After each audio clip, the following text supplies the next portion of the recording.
urankunda ariko genda naje nyine umuntu akosa agashumadukira ibintu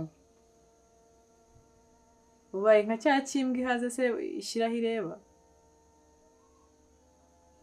kandi ibyo njye numva bavuga ngo ikimbwa ihaze ikimanika aho ireba kuko ishobora kugisubira cyangwa se ubaye nka yambwa isubiye ku birutsi hagati yanjye nawe nta mbwa ihari nta n'ibirutsi bihari iyo hari umukunzi wawe niyo nayo yo gusaba imbabazi ese rukugira ubwenge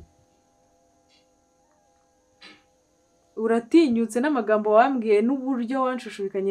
urabyibuka waba uri kubyibuka ngenda byibuka nk'ibyabaye mu kanya amasaha birashize waba uri kubyibuka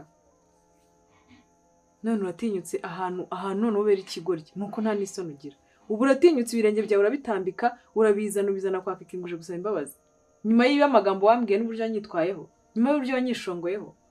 nyuma y'ibyo wambwiye imbabazi z'iki ni imbabazi ndi bugwe ziraguhesha viza se niba ziguhesha viza ubwire nziguhe cyane niba ziri bukugurira inzu muri Amerika umbwire nziguhe gusa nimba warankunze ntabwo uri umuntu ukunda wowe ntabwo wankunze se wandyarya we wamugome we wamwicanyi we ubwo rero uragiye barakubenze nako ibyo washaka nta ndwaye no kukubenga ibyo washaka kubonye bidakunze ugarutse kundindagiraho si viza washakaga viza biranze none ugarutse kuvuga ngo reka njye gupfa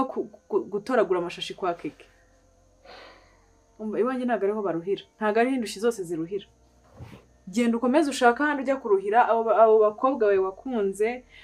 ibyo bibasumba byawe genda ubasabe urukundo ubigishe ubinginge wenda bakubabarira uwo singe rero ntabwo